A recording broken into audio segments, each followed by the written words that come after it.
সালামু আলাইকুম বন্ধুরা, আজ তৈরি করে দেখাবো পাকা আমের আমসত্ত্ব। এই যে এখানে আমি বেশ কিছু পাকা পাকা আম নিয়ে নিয়েছি। আমরা কিন্তু আমের সময় প্রচুর পাকা আম সংরক্ষণ করে থাকি। সেই পাকা আম দিয়ে কিন্তু আমরা এই মজার আমসত্ত্বটা বানিয়ে থাকতে পারি। আর এটা বানানো খুবই সহজ।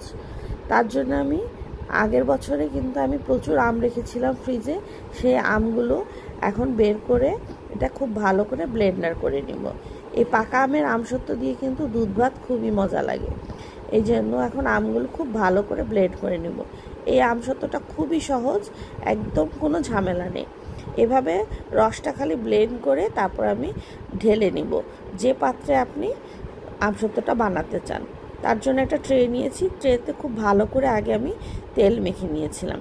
তারপর সম্পূর্ণ আমসত্ত্বগুলো ঢেলে দিয়ে, আমার এখানে যেহেতু রোদ নেই তাই আমি ওভেনে করব।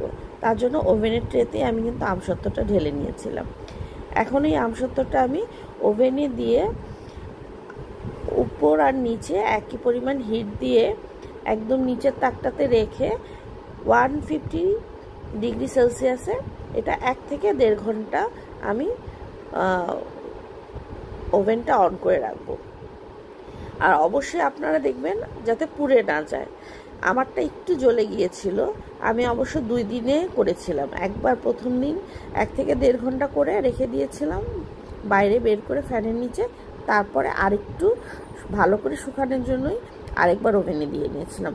আর আপনারা চাইলে অবশ্যই রোদে দিয়ে শুকিয়ে এই আমসত্ত্বটা বানিয়ে নিতে পারেন। এটা বানানো খুবই সহজ। এটাতে কোনো মশলা, লবণ, চিনি কিছু দেওয়া লাগে না। শুধু পাকা আম দিয়ে এভাবে করে আপনারা টুকরো টুকরো করে বয়মে ভরে রাখতে পারেন। এই আমসত্ত্বটা দিয়ে কিন্তু অনেক বয়স্ক মানুষরাও বা অনেক বাচ্চারাও দুধ দিয়ে আম দিয়ে ভাত খায়। সেটা কিন্তু খুবই মজা লাগে। এটা একদম খুবই পাকা আমের একটা মজার আমসত্ত্ব।